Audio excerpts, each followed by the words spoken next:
Artificial intelligence is all around us, and now it's also part of the SAP Business AI. It integrates with their tools and will be part of their future. Hello and welcome to my channel. My name is Dimitri Rubak, and today we will look at how to integrate generative AI with your SAP application. And now I'm back on my PC on the page for SAP Architectures in the Architecture Center in the area for Generative AI on SAP Business Technology Platform. There's some additional information on how it is used and what you need to be aware of. And you are presented with this overview architecture of all the parts, how to implement generative AI in the SAP landscape to your SAP-based application. In further steps, we will look at all of these components, and especially, and as an example for the retrieval augmented generation, we will look at this use case, how it works and how it fits into this architecture. So let's jump from the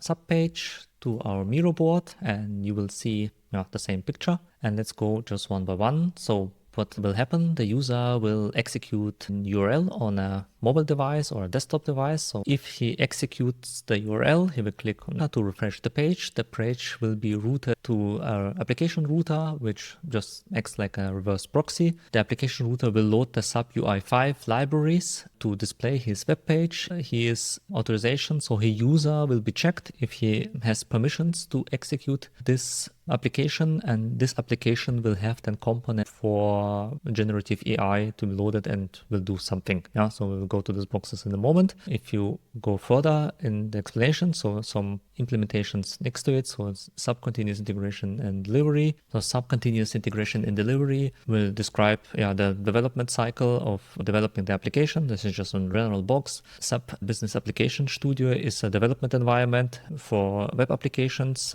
This is a Visual Studio Code fork. If you look at it in a Business Technology Platform, so there you can develop your web page, your web application, your front end, and moving on to the services, to these boxes, which is more focused on AI generative work. So for the build code, SAP is a low-code, no-code platform where you can access services and implement this into your application with processes, with boxes. So it's a low-code environment to implement your workflows and to create logics. On the bottom side, let's go to this box. We have SAP HANA Cloud, and this SAP HANA Cloud has many services, but for this workflow, for the Gen AI workflow, we use the vector engine and the knowledge graph engine. The vector engine will position your data in a multidimensional vector space, and will use this characteristic as a vector space has distances between two vectors and relationship. You can establish like a relationship because some meaning will be next to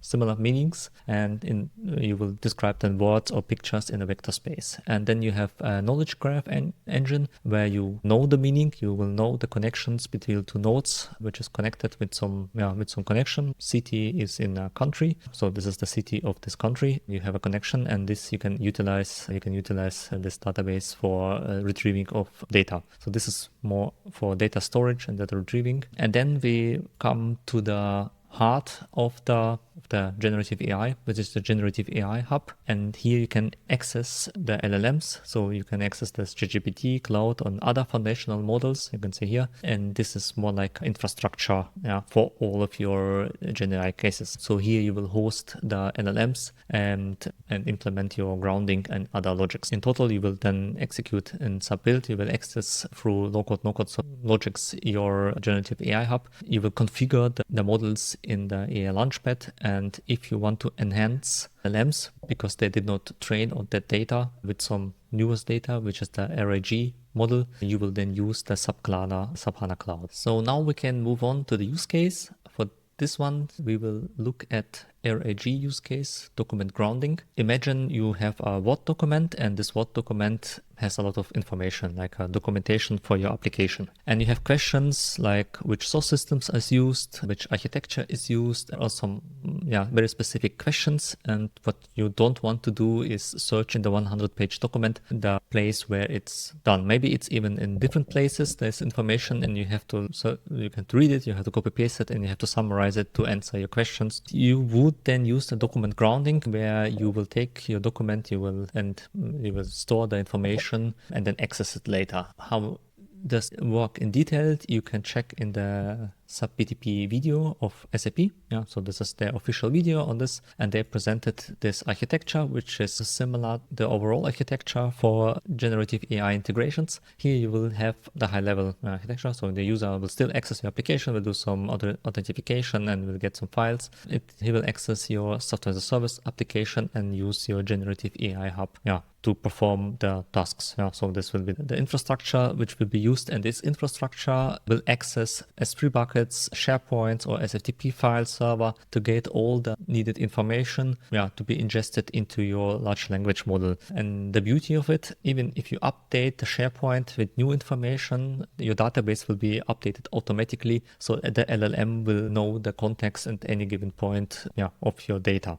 So it will be always accessing the newest data, and you don't have to wait for new large language models, which you have to train yourself, because this data is mostly not available to the companies who train the large language models, so you will not have a chance that they know something about your context. And to understand this, how does it work in general terms, let's go to a high-level overview. So you will have a Word document, but the Word document, it's very costly. So imagine if you take just the whole Word document and put it in the large language model and ask questions for it. This kind of could work, but it will cost a lot of money because the context window will be filled and your API request will be huge. So you will have one small question and you will send them like 20 megabyte of data for one question, and for every question you have to send the whole Word document again. So that what you would do, you would take the Word document and you would embed it with some techniques into a vector database, which has at the moment nothing to do with your large language model. This is just a representation of this Word document, of the words within the Word documents, and their chunks in the vector database,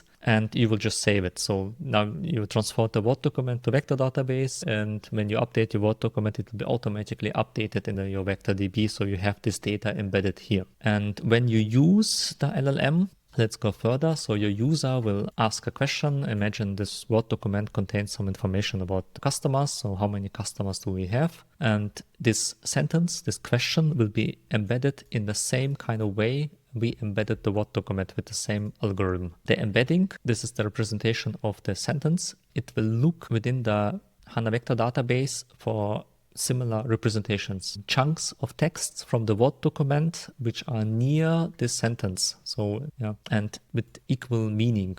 So you will get then small parts of the text back, maybe 10 parts of the whole text, so a very small amount of the whole Word document.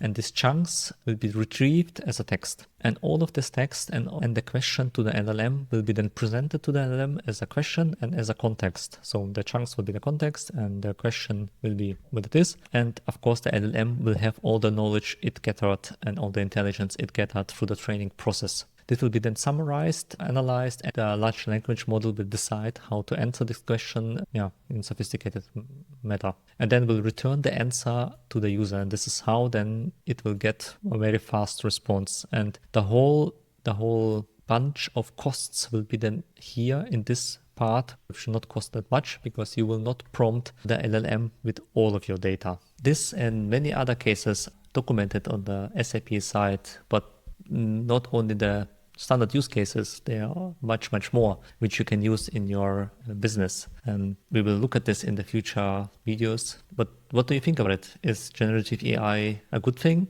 Will it be helpful in the future? Or do you think the hallucinations are too much and the artificial intelligence will just remain artificial and will never reach the real intelligence? Tell me in the comments. Have a nice day.